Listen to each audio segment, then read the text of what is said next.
દોડવીરો હોય કે પછી રોજબરોજ સક્રિય રહેતી કોઈ પણ વ્યક્તિ પગના નીચેના ભાગમાં થતી ઈજાઓમાં એકિલિસ ટેન્ડિનાઇટિસ સૌથી સામાન્ય છે. આજે આપણે આ પીડાદાયક સમસ્યાને બરાબર સમજીશું અને એનાથી છુટકારો મેળવવા માટે શું કરવું જોઈએ એની વાત કરીશું.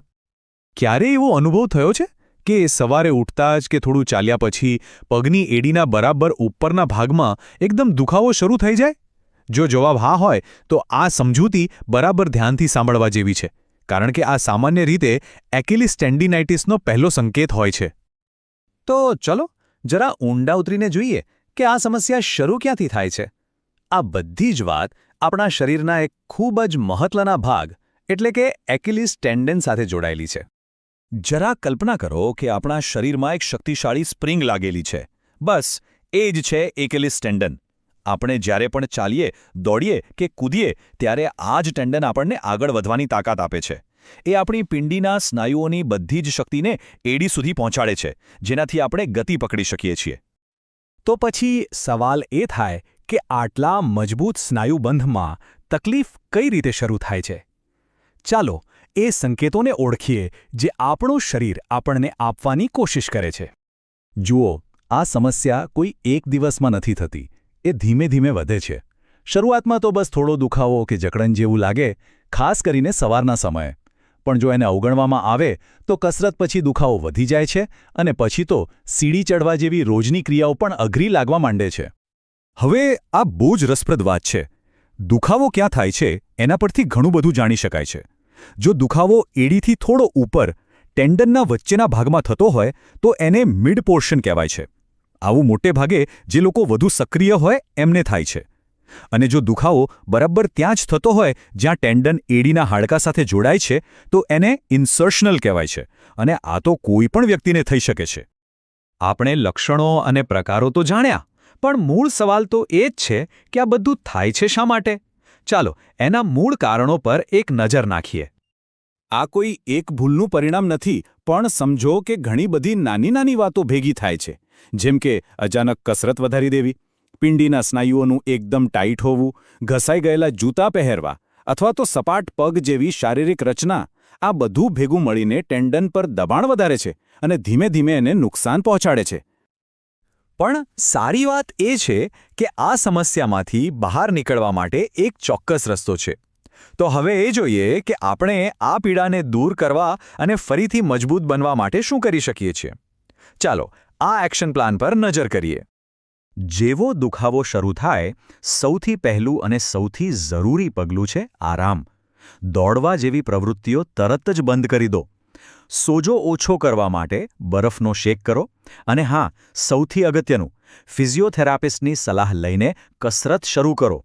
સાચા પગરખાં પણ એડી પરનું દબાણ ઘટાડવામાં ઘણી મદદ કરી શકે છે. પણ એક વાત ખાસ યાદ રાખજો, આરામ તો ફક્ત શરૂઆત છે. સાચી અને લાંબા ગાળાની રાહત માટે યોગ્ય કસરત કરવી ખૂબ જ જરૂરી છે. કસરત જ એ ટેન્ડનને ફરીથી મજબૂત બનાવે છે અને ભવિષ્યમાં આવી ઈજાઓથી બચાવે છે. ચાલો કેટલીક સૌથી જરૂરી કસરતો જોઈએ. આ છે કાફ સ્ટ્રેચ, અને આ રાહત માટેનો સમજો ને કે પાયો છે. આ કસરત પિંડીના જે ટાઇટ સ્નાયુઓ હોય છે એને ધીમે ધીમે ઢીલા પાડે છે. અને જ્યારે આ સ્નાયુઓ ઢીલા પડે ત્યારે એકિલિસ ટેન્ડન પરનું બિનજરૂરી દબાણ ઘટી જાય છે અને એને સાજા થવાનો સમય મળે છે. એકદમ સરળ પણ ખૂબ જ અસરકારક. હવે વારો છે ટેન્ડનને મજબૂત બનાવવાનો. આ કસરતમાં બે ભાગ છે. પહેલા ધીમે ધીમે પંજા પર ઊંચા થાઓ અને પછી એકદમ કંટ્રોલ સાથે ધીમે ધીમે નીચે આવો. આ ગતિ ટેન્ડનમાં લોહીનો પ્રવાહ વધારે છે અને એને મજબૂત બનાવે છે, જેથી ભવિષ્યમાં તે દબાણને વધુ સારી રીતે સહન કરી શકે. આ સિવાય આ બે કસરતો પણ બહુ કામની છે. એન્કલ સર્કલ્સ એટલે કે પગને ગોળ ફેરવવાથી સાંધાની જકડન દૂર થાય છે અને તે વધુ લવચીક બને છે. અને ટોકલ્સ જેવી કસરત પગના તળિયાના નાના નાના પણ ખૂબ જ મહત્વપૂર્ણ સ્નાયુઓને મજબૂત બનાવે છે, જેનાથી આખા પગને એક સારો સપોર્ટ મળે છે. સારવાર તો કરી લીધી, પણ ભવિષ્યમાં આ તકલીફ પાછી ન આવે એ માટે સાવચેતી રાખવી અને કેટલીક ગંભીર ચેતવણીઓ પર ધ્યાન આપવું પણ એટલું જ જરૂરી છે. આ સ્લાઇડ પર જે લખ્યું છે ને એ તો બિલકુલ નથી કરવાનો. દુખાવાને અવગણીને કસરત ચાલુ રાખવી એ સૌથી મોટી ભૂલ છે. એ નાની ઈજાને બહુ મોટી બનાવી શકે છે. હંમેશા વોર્મઅપ કરો અને હા, ડૉક્ટરની સલાહ વિના કોઈપણ પ્રકારના ઇન્જેક્શનથી દૂર જ રહો, કારણ કે એ ટેન્ડનને નબળું પાડી શકે છે. અને હવે એક ખૂબ જ ગંભીર ચેતવણી, આ વાતને જરાય હળવાશમાં ન લેતા. જો ક્યારે એડીમાં અચાનક પોપ જેવો તૂટવાનો અવાજ આવે અથવા એટલો બધો દુખાવો થાય કે ચાલવું પણ અશક્ય બની જાય, તો એ ટેન્ડન ફાટી જવાનો સંકેત હોઈ શકે છે. આ એક મેડિકલ ઇમરજન્સી છે અને તાત્કાલિક ડૉક્ટરનો સંપર્ક કરવો જ જોઈએ. તો લાંબા ગાળે આ તકલીફથી બચવા માટે શું કરી શકાય? બસ આ 4 સિમ્પલ નિયમો યાદ રાખો. કસરત પહેલાં હંમેશા વોર્મઅપ, નિયમિત સ્ટ્રેચિંગ, ટ્રેનિંગમાં ધીમે ધીમે વધારો અને યોગ્ય સમયે જૂતા બદલતા રહો. આ નાની નાની આદતો ખરેખર બહુ મોટો ફરક પાડી શકે છે. અને છેલ્લે, ચાલો આ સવાલ પર થોડું વિચારીએ. દુખાવો એ માત્ર એક તકલીફ નથી, એ આપણા શરીર તરફથી આવતો એક સંદેશ છે. કદાચ એ કહેવા માંગે છે કે થોડો આરામ કરો, થોડું ધ્યાન આપો. આપણા શરીરના આ સંકેતોને સાંભળવા અને સમજવા એ જ સ્વસ્થ રહેવાની સાચી ચાવી છે.